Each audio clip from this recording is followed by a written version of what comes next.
talk. It's time to walk the walk. Oil black rocker, we back, oh Guyana. Oil black rocker, we back, oh. Oil black rocker, we back, oh Guyana. Oil black rocker, we back.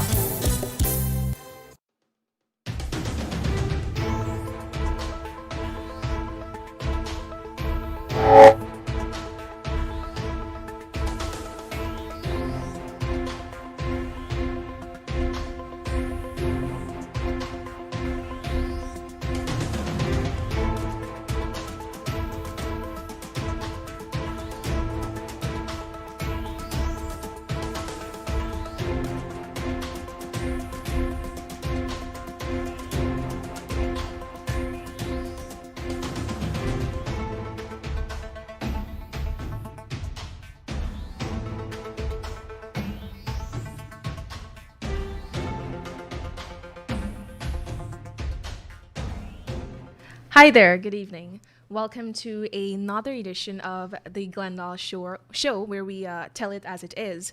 This is a show that is aired 3 times a week on Mondays, Wednesdays, and Fridays, where we all tell you what our leaders do not want you to hear. Too much has been said through the pages of the Kaieteur news in the past few years, and we are here to break all of that down for you in layman's terms.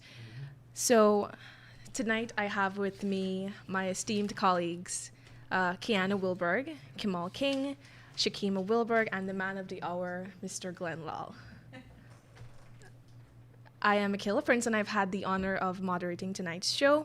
And just some housekeeping rules.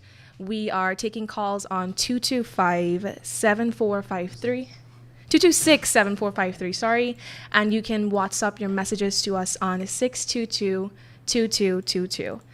Mr. Lall, I hand the fort over to you. Thank you, Michaela. To my colleagues, good night. To all Guyana, good night. I am sitting here thinking that yesterday is today. I don't know if I wake up on the wrong side of the bed.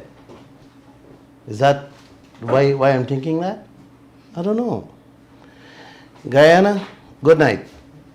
I begin tonight's program with a quote.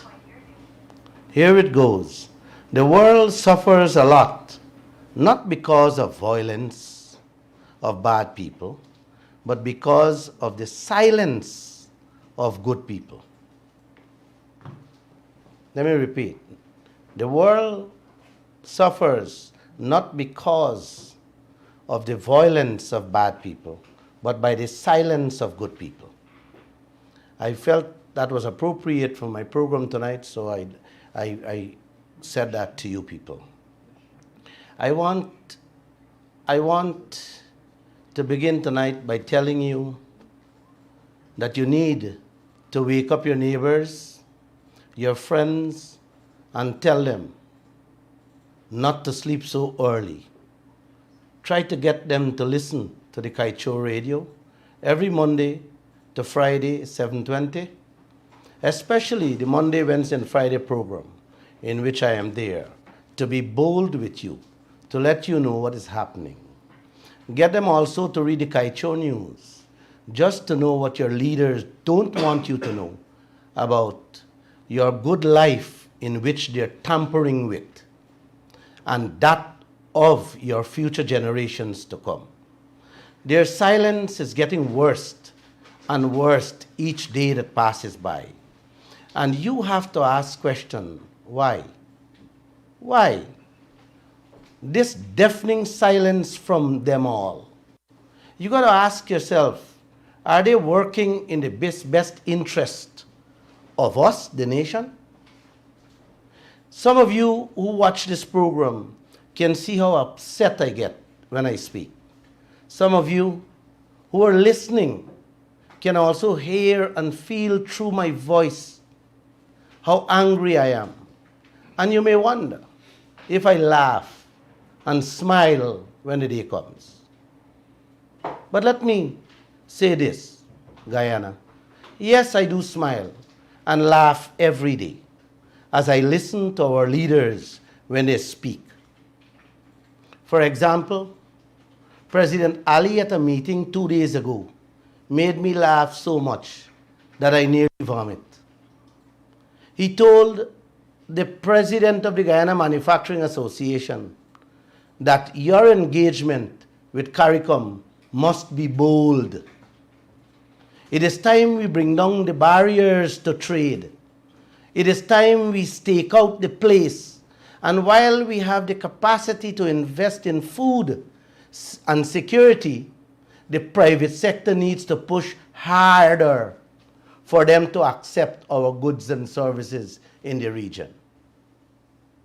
He says it's not only the duty of the government alone to speak up. Them must also speak up. When I read that, the only thing I could have done is says, wow, wow. Although I agree with every word he said, all should be speaking up and speaking out when we are not being treated fairly. But I say this to Mr. Ali, sir. Every Guyanese, including the private sector, the media houses, the Kaieteur news, have been exposing this one-sided, lopsided oil contracts y'all sign with these oil companies. Many international bodies, oil experts, have been sounding and echoing their voices about deals, the deals Guyana got. And we all continue to voice our displeasure of what we are getting out of our resources, especially of our oil wealth. And yet, no word from you, Mr. President. Not a single word. What's going on? Are you also in bed with these people, sleeping? No oil contract in the world looks like ours, or even resembles ours. What you have to say about that, Mr. Ali? Speak up. The nation wants to hear from you now, not tomorrow, not next week, not next month, not next year. We need to hear from you now. You are the boss. Let's hear from you. Show us that you are the leader of the people and not the president for sugar cake and rice cake. Talk to us on the deals in which all the foreign players, how they're fetching out our resources from this country. You talked about infrastructure. Where are we getting the money from, Mr. Ali? You're going to stretch your hands to beg for more loans to indebt the poor country, the people of this country? Come on, Mr. Ali. Wake up and smell the coffee. Guyana can do better, and Guyana have to do better. Hear this, Guyana. Today, we had a forum. He had a forum. And when asked about an investigation of the oil blocks, he said the minister already talked about that. We haven't heard anything so far from any minister.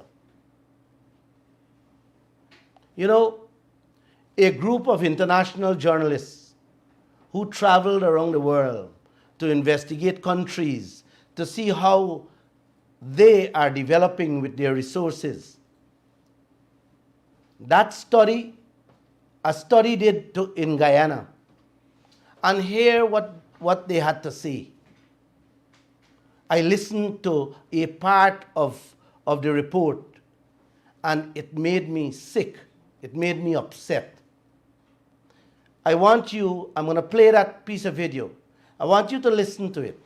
I want you to tell me after how you feel after you would have listened to this program, to this report. Could you play that report for me, sir?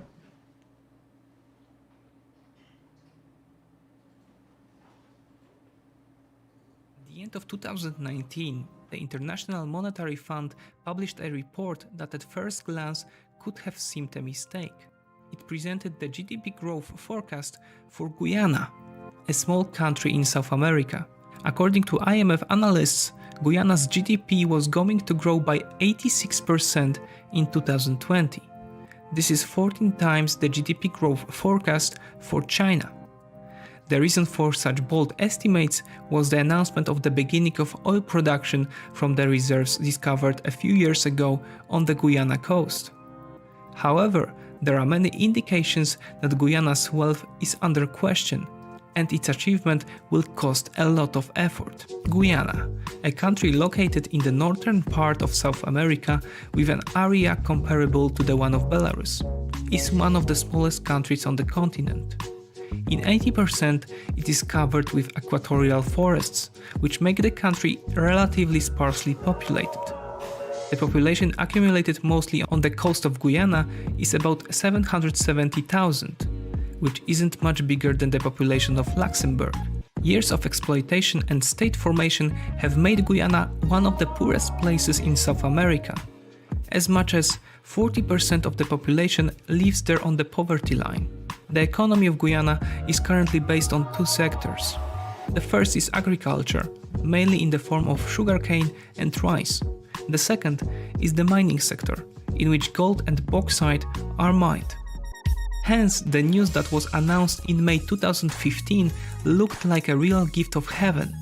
ExxonMobil, an American company from the petrochemical industry, announced the discovery of oil-bearing sandstones 200 kilometers off the coast of Guyana. The deposits were initially estimated at 4 billion barrels of oil, but at the beginning of 2020, these calculations doubled to 8 billion barrels. Compared to neighboring Venezuela, which has the largest reserves in the world of 300 billion barrels, it may look modest. But for example, this is more than oil reserves of Norway. The true perspective of the fortune that happened to Guyana is given by the statistics of reserves per capita. With less than a million inhabitants, the country's oil reserves per capita place Guyana among top 3 oil-rich populations, behind Kuwait and the United Arab Emirates, but ahead of Qatar and Venezuela. However, further discoveries in the Guyanese Stabroek block are not excluded. In Georgetown, it seemed that historical justice had finally arrived. We are moving from a very low base to a stratospheric leap. In this light, the 86% growth forecast made by International Monetary Fund is starting to look more feasible. The IMF pointed out that Guyana's medium-term prospects are very favorable, citing oil production as the key to the expected growth. The country has also been named the fastest growing economy in the world by the Nasdaq Stock Exchange. For these reasons, London-based research center AHS Market revised the forecast of the International Monetary Fund down to 30% GDP growth in 2020. This is still an incredible increase, but almost 3 times smaller than the one estimated by the IMF. Yes, Guyana. You back? Yes, Guyana. You heard it. You heard the gentleman says in 2019, the IMF, the International Monetary Fund, published a report which says Guyana growth rate will jump 86%, which is 14 times that of China. Where are we today? Where are we today, Guyana? They say years of exploitation leaves Guyana one of the poorest countries in the world. Yes, we are already in that field, exploitation again. The Guyana being run, the people say Guyana being run all these years by agriculture, rice, sugar and gold. Now we find oil. Where are we? The people say the oil rich looks like a gift from heaven to Guyana in 2015. Wow. Where is this oil rich Guyana? Them say with that oil find places Guyana among the top 3 oil-rich countries in the world with our population. Besides Kuwait and UAE, Guyana is the next richest land on earth. Is not Lall saying this? These are the experts saying this. With our resources, with our oil wealth only. The man talk about historical justice has just arrived. And Winston Jordan, was one to says, yes, we are there. Where is Jordan and where is Guyana today? The Nasdaq Stock Exchange says Guyana is the fastest growing country in the world. Wow, you hear that? Guys, are you hearing that? Yes. With all the cash flowing in, we wouldn't be able to spend. Oh my God, this is a joke. Where is that, Jordan? Where is it? Where is it, Joe Harmon? Where is this wealth that's flowing in, Mr. Jagdeo? You know where it's flowing, guys? It's flowing into the pockets and the bank accounts of the oil companies, not in Guyana for me and you. Then a British firm revised that growth rate from 86%. Now they put it for 30% in 2020. 2020 come and 2020 finish. Where is the growth rate? Has anybody's lives been better? Have you earned a cent more? You understand where I'm talking? You understand what I'm saying, Guyana? Mr. Granger transferred the wealth from Guyana to Canada. They are selling our wealth in Canada. What are we getting? Nothing. You know, today we carry two stories. One headline says, UK firm throwing their shares, which them buy in the Kaieteur and Kanji oil blocks, on the international stock market. You hear what I say? You know why them throwing it there, Guyana? Is to make big boxes. The real money. And who is getting it? I had to laugh when I hear that. Your oil blocks that worth billions out there, and in which Robert Passad and Donald Ramotar don't know the players. Matter of fact, Robert said he never meet the people them. And he said he can't remember the lawyers them who signed the deal. These oil blocks shares is now on the stock market to make millions, if not billions. For who? For who, Guyana? Me or you? No. It is for themselves. What you say, Guyana? What are you getting? What you left with, brothers and sisters? You know what you left with? Sugar cake and rice cake from the sugar cane and the rice field. See why I say, don't sleep. Wake up your neighbors and let them see, let them read, let them listen and know what is playing out. Listen what you're hearing from your leaders. Vice President Jagdeo said, no laws were broken, no corruption in the Kaieteur and Kanji oil blocks. Yet we don't know whose hands they went into. And they're collecting billions and you're collecting rice cake and sugar cake. By the way, they all say they welcome an international investigation. Jagdeo says so. Joe Harmon says so. Trotman says so.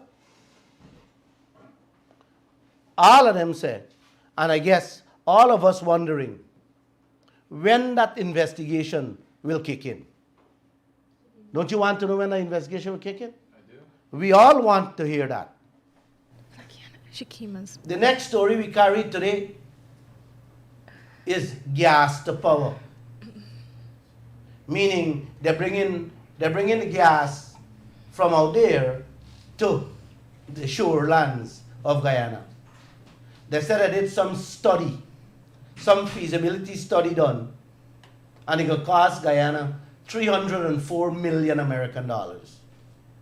Them said Exxon going to spend 165 million to lay the pipes. And Guyana will fork out 139 million to build the terminal. the energy plant. You hear what Jagdev says? This project is important to reduce electric bills. He went on further to say it was an election promise to the people of this country. Wow. Wow. These morons. See the kind of leaders we have? Guyana, let me tell all of you this, Guyana. If we get a reasonable deal from one oil contract only, not a single Guyanese have to pay any bills, much less light bill. Groceries will be coming in your house that you and your families wouldn't be able to eat. Yes, guys, yes. If we get a single deal, oil contract deals, if we're able to renegotiate one of them to do better than what they throw at us, the crumbs, we don't have to go pay bills. No bills whatsoever we should be paying. Here the next thing Jagdev said, they are planning to make the project a PPP one. Public-private partnership one. Remember, Kiana, you remember the Berbice Bridge deal and who it was benefiting? Anyone here remember? It was benefiting the private investors only. You remember when I stopped the ferry and forced Bobitians to use the bridge? It was for them to make profit. So this public-private partnership thing that they are talking about, bringing with this of onshore gas to power, oh my gosh. When I read that today, it makes me shiver.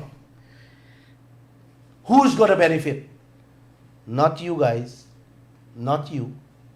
Everybody remember the Marriott Hotel deal and who that was benefiting. That was benefit the private investors too. That project also was a public-private partnership thing. They designed both the Berbice Bridge and the Marriott to benefit themselves only. This is the kind of con game, the mafia games these people playing with us in this land. You are in a terrible mess all over with some of these returnees. People like Jagdeo, Robert Prasad, Ashni Singh, Winston Brassington and others. We are in shit creek with these players. Because these players, they are not going to work in your best interest, Guyana. God help us if that project becomes a PPP one. What it means, Guyana, you will be paying your electric bills to the private owners to whom they will select. You understand? I would love to be part of it when they announce that. And I must tell you, Guyana, I must let you know, when they announced the Marriott public-private partnership thing, I called Donald Ramatar.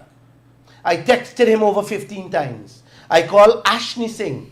And I said, you guys talking about you're not getting money to build a hotel and you want to go to do a public-private partnership. I said, well, listen, put a share for Lall only. I want a share there. I didn't want a share to make money. I wanted a share to see the deal that they were signing and the players who were inside. Because I knew up front the game plan they had to rip off this nation. And if you don't remember, let me remind some of you. That hotel was built with almost $60 million from our pockets. And the investors them only put in a small amount. I think it was like 20 something million. They put in. And guess who are benefiting the money? The bulk of the money Guyana put in, our tax dollars, didn't see a cent. Their money that themselves put in, they were collecting all their profits out of the Marriott deal. The same deal they did with the Berbice Bridge. Yeah. The Berbice Bridge was working only to facilitate and foot the bill for the private investors there. It took us almost 3 years to know who were the investors in it. And they are still in there. They are still collecting fat money from it. It means that these projects, PPP projects that the PPP is setting up as a public-private partnership thing, watch the players, Guyana. Keep your eyes open, Guyana. It's not going to benefit us. Our tax dollars, the oil money that is coming in, they will tell us that they are putting it there. And who's going to benefit? They're going to benefit. Because the interest rates, the terms and conditions to which they're applying to these projects, it only benefits the private owners. Guys, Guyana, we have to wake up. You got to stop sleeping. You have to stop sleeping. I am saying, if we have an investigation of the oil blocks given away and we sell it in the open market, Guyana, we can all be living bills free and living like kings and queens. Yes, Guyana, right here in Guyana. What do you now say, my fellow brothers and sisters, having listened to a little piece of what I say there? You can call us, you can text us, you can tell us, and let's have this frank discussion about our resources and our leaders, what they're doing with it. Yes. We have a question from the Facebook Live from a Mr. Lamarche Rupnarine, who's asking you whether some alternative approaches that we can take towards the gas to shore and other aspects of the natural resources. The gas to shore project, I believe a feasibility study has to be done.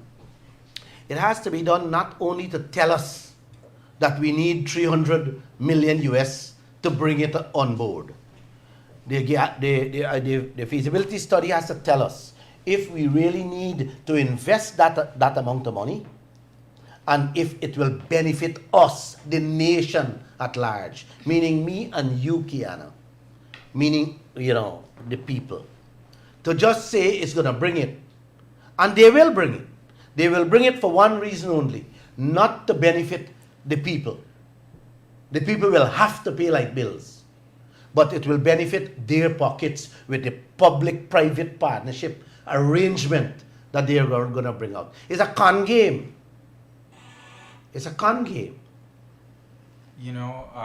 In my coverage of this gas issue, Mr. Lall, I found a manifesto that was jointly signed by 152 global civil society organizations in 2017.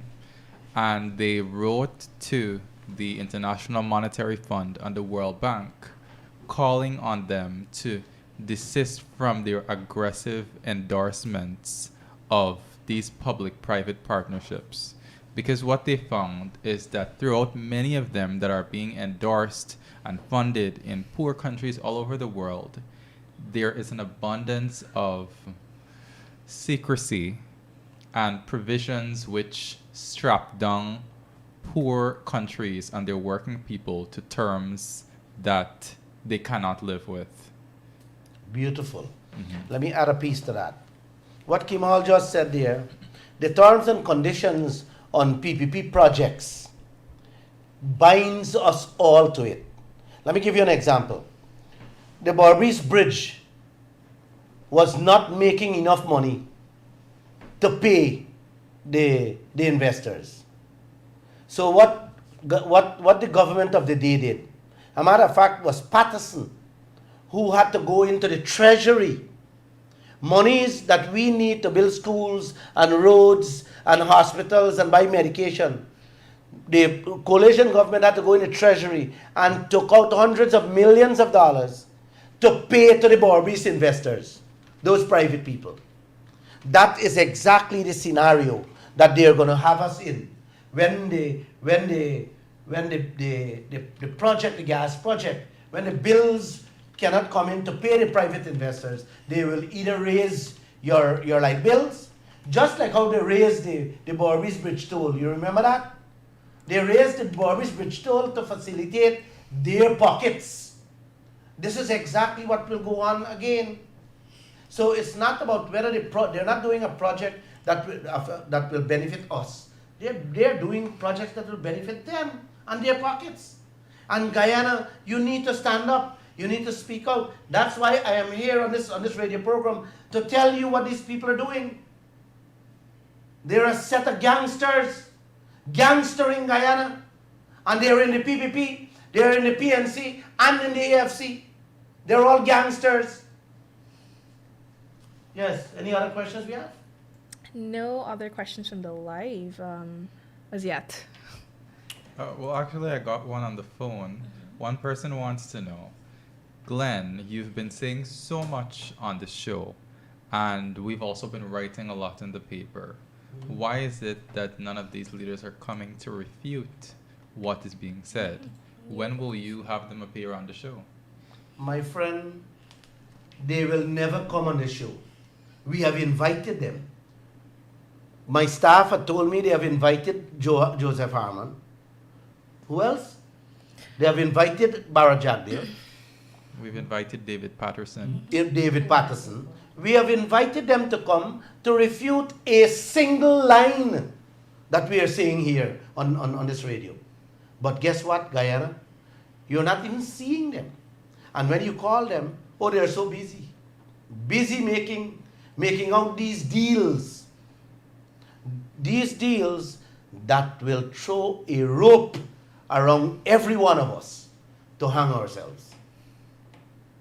Okay, Mr. Lall, someone would like to know what are your thoughts about the billions in bills that Exxon is throwing to Guyana? The billions in bills.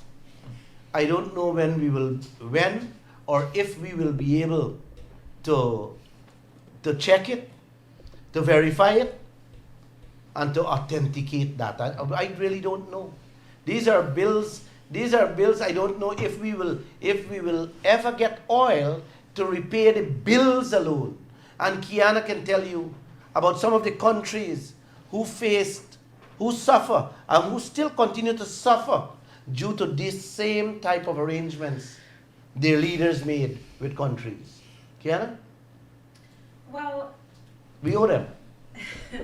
there's so many. There's so many countries that have found themselves in a really precarious predicament where these matters are concerned. And I'm not certain if the government is paying attention. And not only if they're paying attention, but if we're really doing what is necessary to ensure that inflated costs are not being handed to Guyana. And in this regard, I am particularly concerned about the cost for the development of these FPSOs, these old ships that we're refurbishing. Mm-hmm. And if we're really ensuring that the costs being handed to us, if they're economical, if what they're being claimed, it's actually authentic. Mm-hmm. And I believe that it's something that the government needs to look into. I've not heard either the APNU or the PPP say anything about the costs for the offshore operations, because at the end of the day, it's every taxpayer that has to ensure that, part of their money is going towards giving Exxon the money it says is owed to it. Mm-hmm. So for me, I think more so we need to be concerned about the lack of transparency when it comes to the costs ExxonMobil is saying that it's incurring for these projects, some basic questions are not being asked by our leaders. For example, all these costs we're hearing about, not once have we heard the government or the opposition challenging ExxonMobil to justify why they have come up with this particular sum, explain to the nation, and then make these explanations public so that the nation can also be part of that discussion. We have a lot of backdoor conversations and a lot of secrecy about what is really going on with the cost for these operations, and what the government is really doing to protect Guyana from being abused in this regard. Well said, beautifully said, dear Kiana. You talked about questions not being asked. Mm-hmm. We have been asking, we have been begging, we have written so many articles on these FPSOs about questioning the cost, how they arrive at these costs. These FPSOs, they picked up from countries that abandoned them, and they just patch them up and bring them here and tell us tell us a figure in the billions.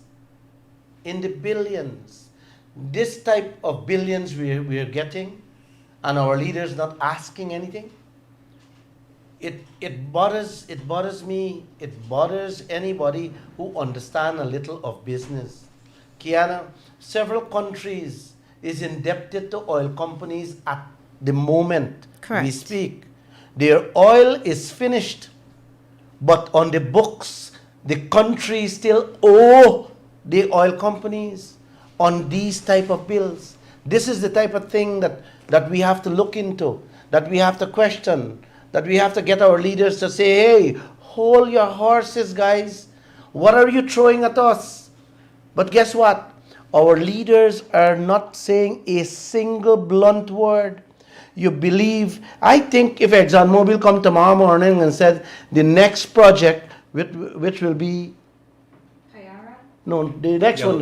Yellowtail. Well, yes, they're looking at Yellowtail. They will say Yellowtail will cost us $200 billion US. And guess what?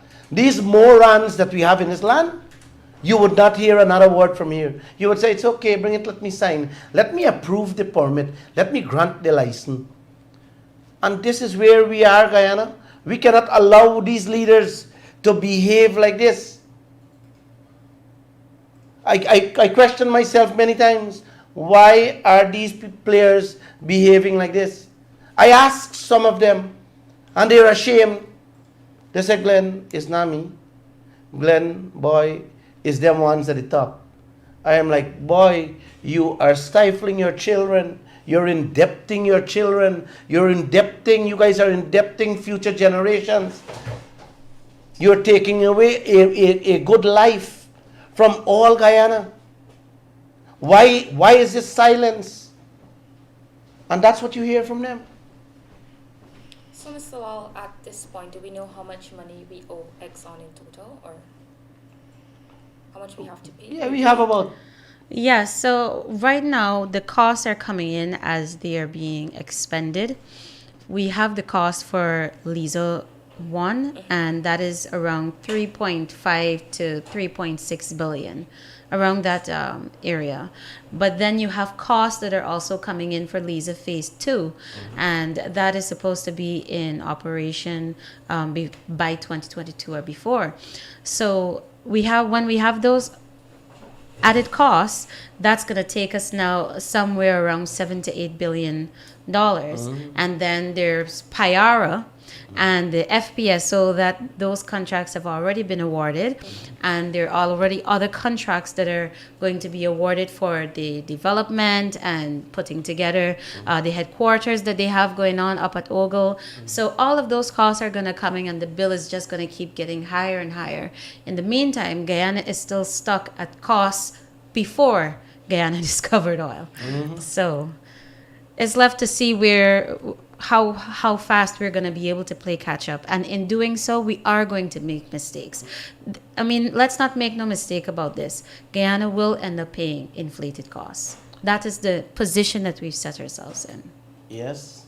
And let me touch a little on what you said there about we still in phase 1. auditing money the oil companies spend before they even find oil. They find oil, they give us bills in the hundreds of millions, and we still checking that. And Jagdev says he going in a systematic way. And we are getting in the billions, almost 20-something billions already in American dollars. We ain't on check prior to 2015. Imagine, and more keep coming in every day. When we gonna done check this? We don't even have, I don't think Jagdev or Irfan Ali them have any accountant, any auditor who can check we little treasury money here, much as to go check those inflated billions that are being thrown at us. And guess what, Guyana? This is the hurtful part. Our leaders are quiet, they're silent. It's like I throwing bills at Kiana in her home. I keep throwing bills at Kimal, at Shakima, I keep throwing, at Michaela, I keep throwing bills and bills and bills, and you guys not saying anything. I want to know, wait, are we that dumb? Are we that stupid? No, I refuse to believe that Guyanese are so dumb and so stupid to sit back and say, stay quiet, sleep in the beds. Man, no, don't do this to yourself, Guyana. Please, I am begging you. Get up. Stand up, speak up loud. Let your leaders hear you. Let your leaders hear us. I am here and I will be standing up for you. And this team here will be there for you too. Absolutely. Thank you. Okay, we'll take a quick commercial break, and when we return, we'll continue the conversation right here on The Glenn Lall Show.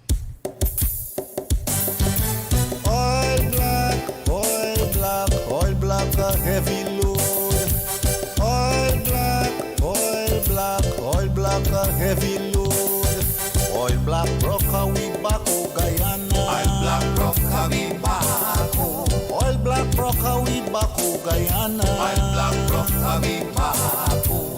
Kaieteur and Kanji black sell out cheap. Oil black, rocker, we back, oh. When the story bust out, they were weeping and gnashing of teeth. Black rocker, we back, oh. When I asked Robert, he said, nah, not me. I'll black rocker, we back, oh. The people who buy the block, them I never see. Black rocker, we back, oh. I say, Robert boy, what was on your mind? Black rocker, we back, oh. He said, don't ask me, it's me liar them who sign. Black rocker, we back, oh. Uncle Donald, shame on you. I'll black rocker, we back, oh. I never thought you would have done that too. I'll black rocker, we back, oh. Trotman is where you're there. Trotman, what you gonna say? Parman is where you're there. Parman, what you gonna say? As a Guyanese, I regret. Like we ain't got nothing to forget. Jack Dio, stop the talk. It's time to walk the walk. Oil black rocker, we back, oh Guyana. Oil black rocker, we back, oh. Oil black rocker, we back, oh Guyana. Oil black rocker, we back.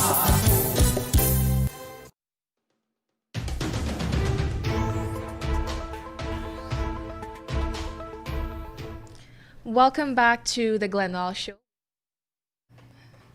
Welcome back to the Glenn Lall Show, where we tell it as it is. Before we went on our break, we were having a discussion on bills that we have, well, monies that we owe to ExxonMobil and other oil companies.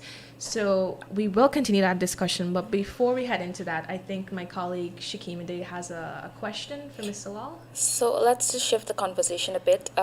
Someone would like to for us to respond to the comments made by the outgoing Canadian ambassador to Guyana, Miss Lillian Chatterjee, and her comments where she said she was talking about foreign investors coming to Guyana. And her comments were, don't resist foreign investment, but use your judgment on who you can trust. What do you say to that? Exactly. Basically what she's saying, don't stop them from coming, but use your judgment. Watch them. Do some homework. Check who's coming here before you just sign and authorize. And by saying that, I just recall, we carried a story a few days ago in which a company from I remember the man's name, Dan Etete, out of Nigeria. He would have been in so much scandals, he corrupted politicians, he corrupted government officials, he corrupted custom officers, corrupt everywhere. And guess what, Guyana? That man has been given a contract to come in Guyana. He is now setting up, one of the subsidiaries of his company is setting up here in Guyana. And did our leaders do any background check? And that's exactly what the Canadian High Commission is saying. Don't stop nobody from coming in, but bring in clean people, decent people, people who can work to make a profit, but also make sure that we benefit. If we can, these people are just coming to corrupt your leaders and fill their pockets and left us white mouthed. That's basically what the Canadian High Commission said today. Mr. Lall, would you say that there are any oil companies that you would put above the fray, that you say you trust as a better, more prudent, honorable company?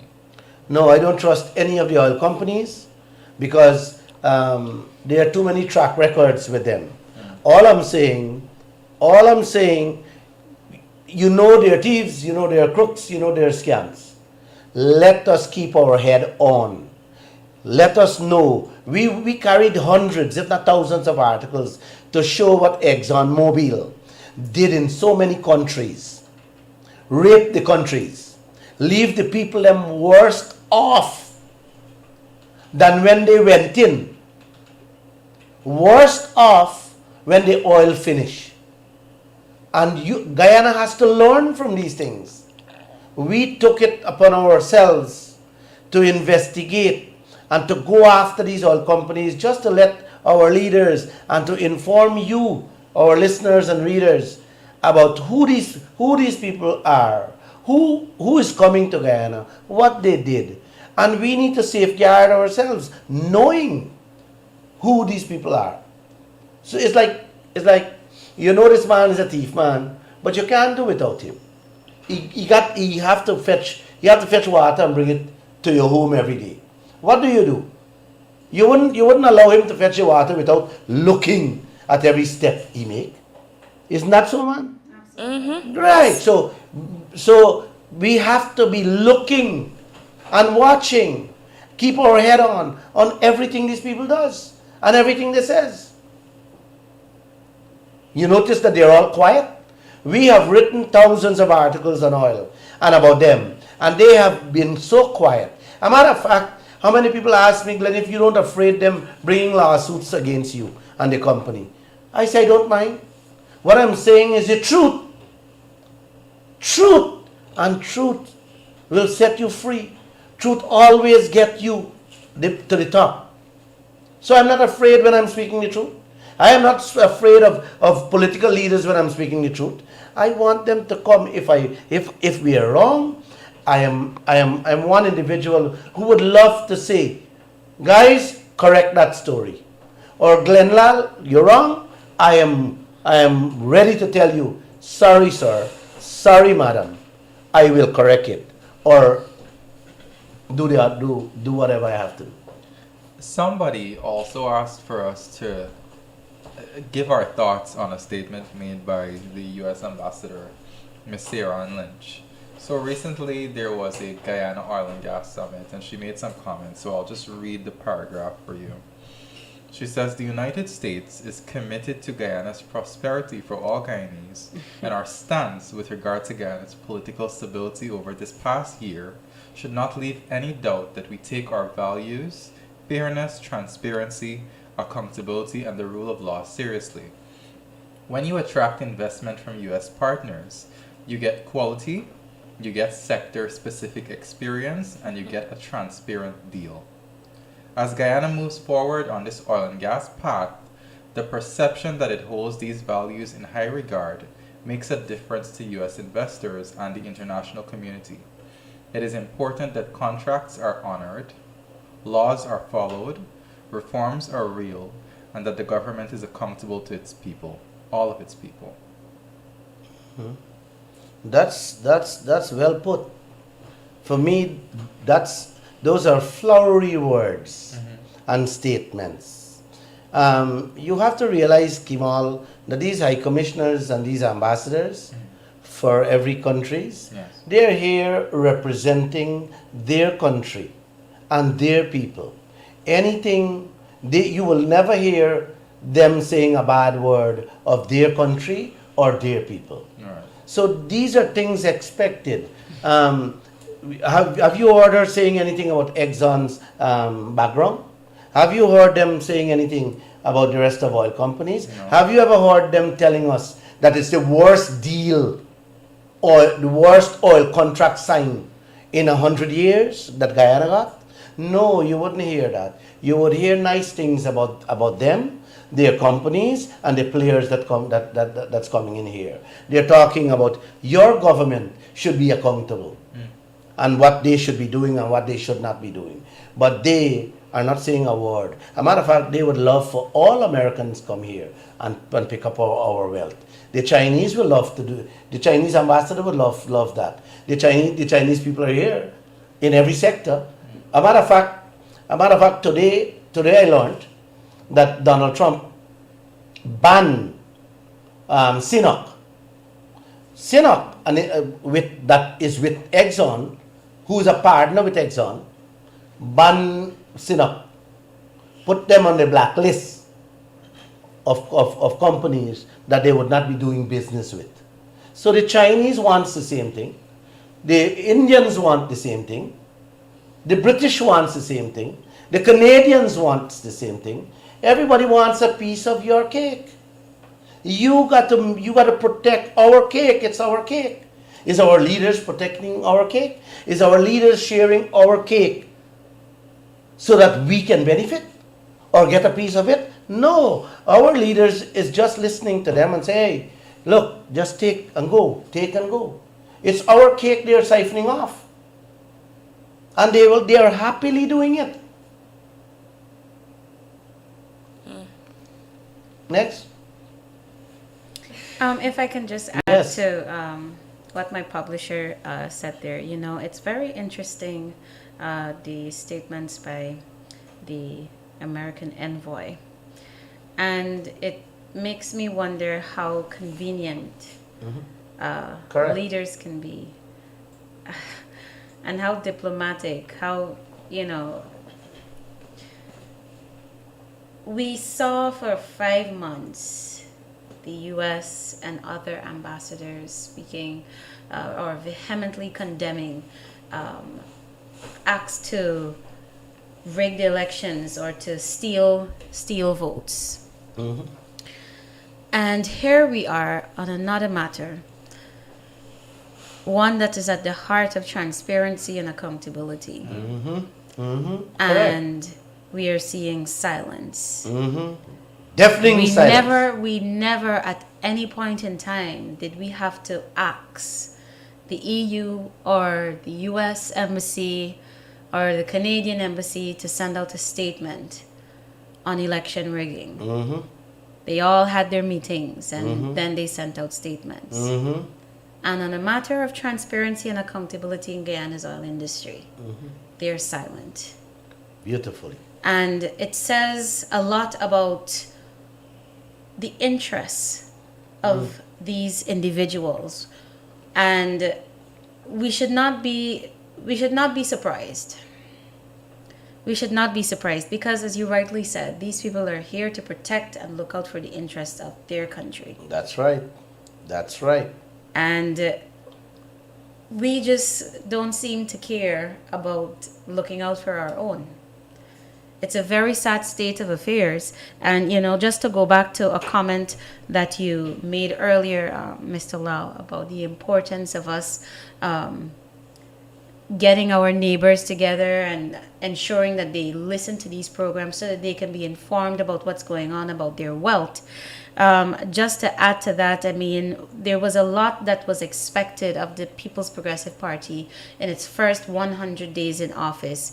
And I think there are some telling signs that leave many transparency advocates concerned. Up to last night, I was speaking with one individual who's well known to Guyanese as being a staunch advocate for transparency in the sector, Mr. Christopher Ram.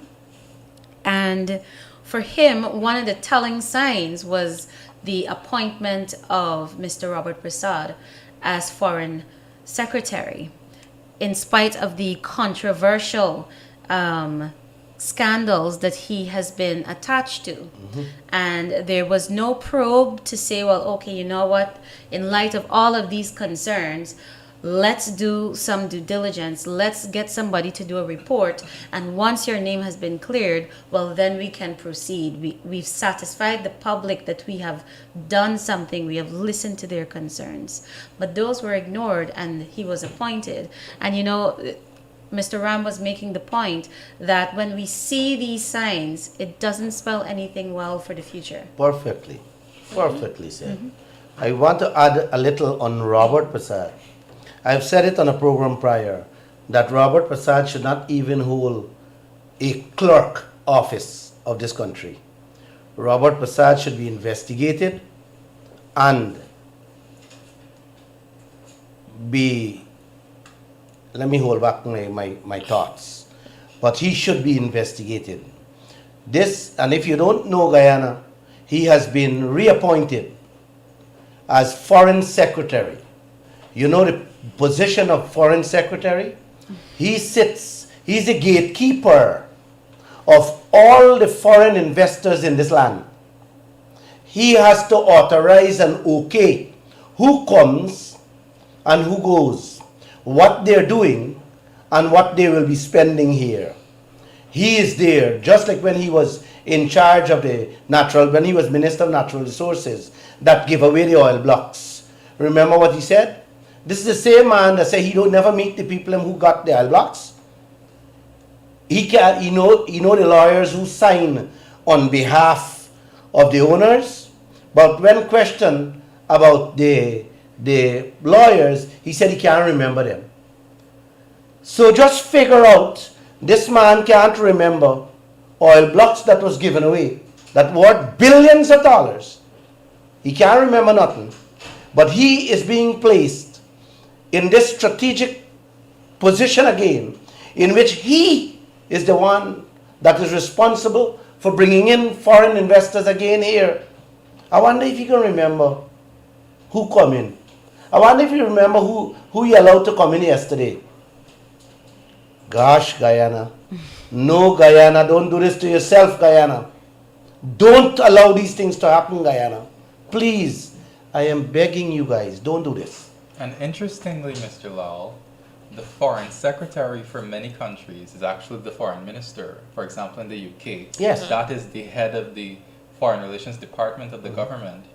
And it was under the former government, under the UAFC, that they placed Carl Greenidge into that position when he had to resign from the ministerial post because of his dual citizenship.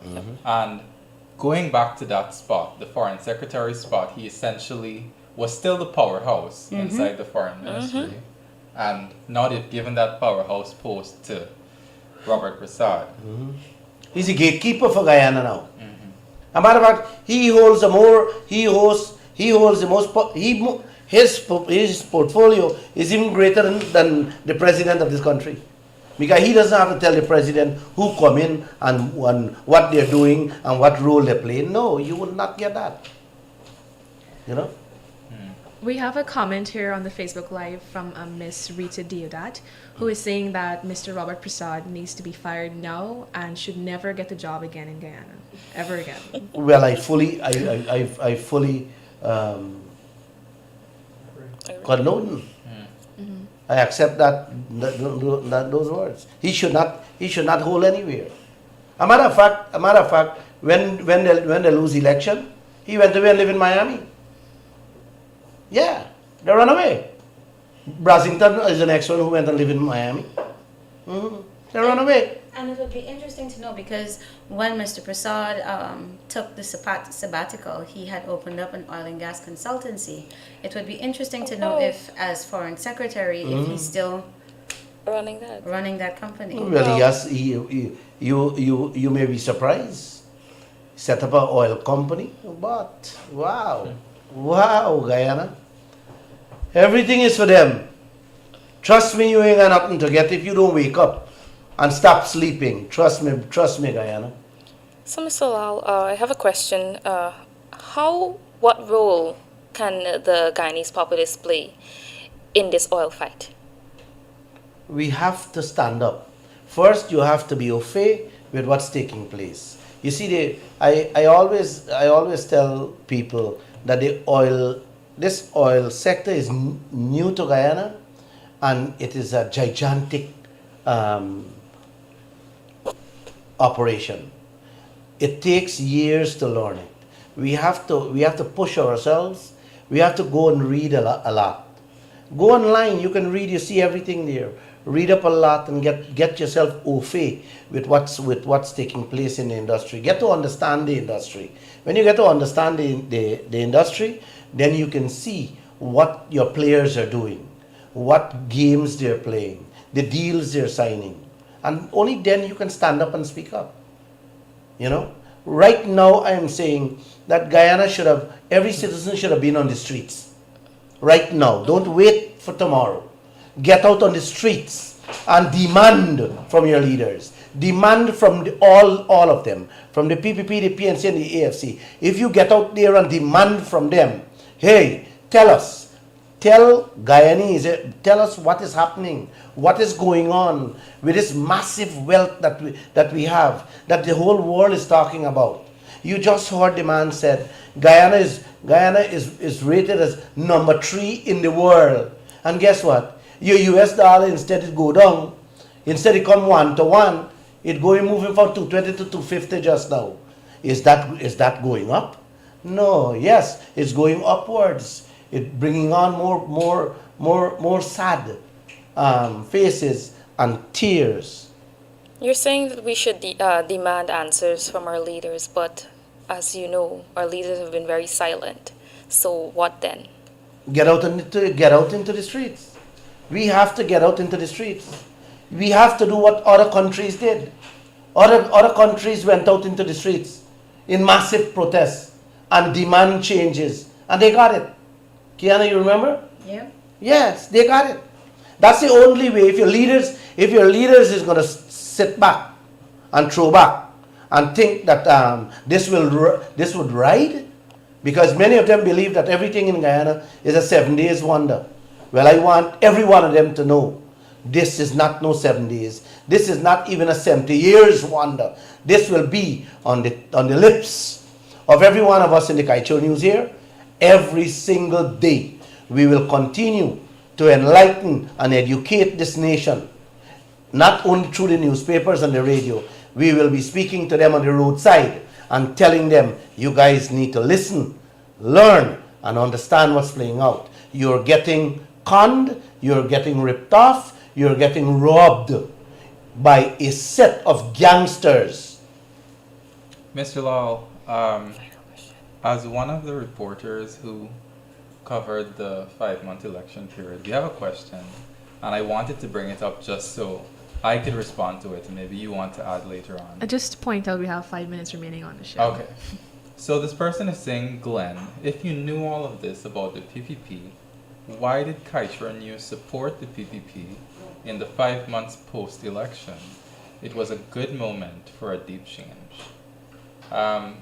First of all, I want to say that Kaieteur News had no horse in the race during the election.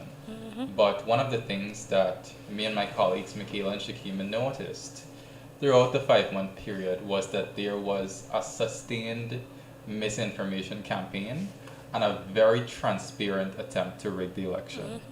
And that is what Kaieteur News stood up against. Kaieteur News at no time took a position when it comes to supporting one political party or the other. What we did take a position on was against the rigging of the election. Secondly, I want to point out that corruption and the poor management of the oil and gas sector is not something that's exclusive to the People's Progressive Party Civic. Everybody is The to blame. APNU AFC Has complicit. has had controlled this sector for the past 5 years, and under that government we have become trapped in what Mr. Lall has identified in this show as one of the worst deals the world has ever seen. This is the deal that Kaieteur News has been fighting over several years, with no word from either of the major political parties on whether they will make the move to renegotiate it, whether they would have the political will to stand up to oil companies. And the deal is just the tip of the iceberg when it comes to the poor management of this oil and gas sector by the APNU AFC government. So I just wanted to say that. Kemal, well said. Yeah. Beautifully Yes. put. But let me answer for me now. You answer it well. I just want the nation to understand that during the elections period, the first thing, Lall did not vote.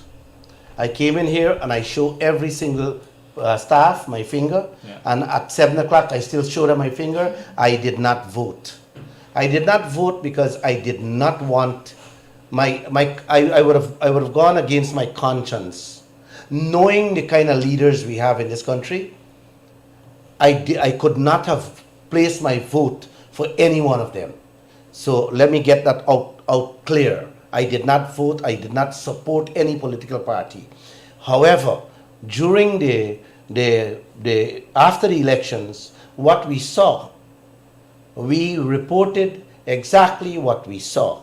A matter of fact, I want to also let you know that it's not that I did not only supported any political parties, it's that I am a dummy where politics and government voting is concerned. I didn't know what or where to turn.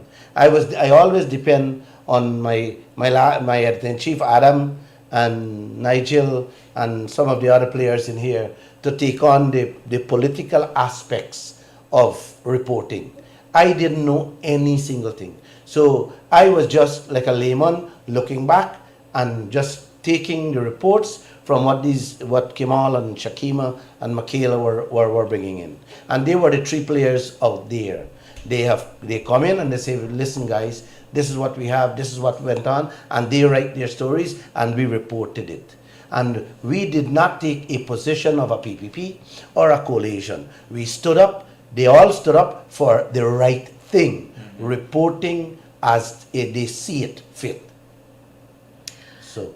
And that brings us to the end of... No. No? Continue. Final Unfortunately, for Mr. Lall, that brings us to the end of tonight's program. We don't have any questions. Well, we have no questions. We have a few statements. One highlighted. One is that some comments. People asking for Mr. Lall to lead the group in the streets to do peaceful protests against the unfair contract deals that we got from the oil companies. Would you support that, Mr. Lall? I will support any protests to bring about a change in those one-sided, lopsided contracts. Great. So anybody I will support. That is it. Thank you for joining us tonight. We will be back here again on Friday at 7:20. On Monday. Oh, today is Friday. My bad. Yes, on Monday at 7:20 with Mr. Lall, the publisher of Kaieteur News. I will be here. Kemal may be here, and so will Kiana, I believe. Yes, definitely be here on Monday. Yes, where we will be continuing the discussion on all of the natural sources of Guyana, and in particular, the oil and gas sector. So thank you for joining us, and we hope to see you again on Monday. Good night. Good night, Guyana.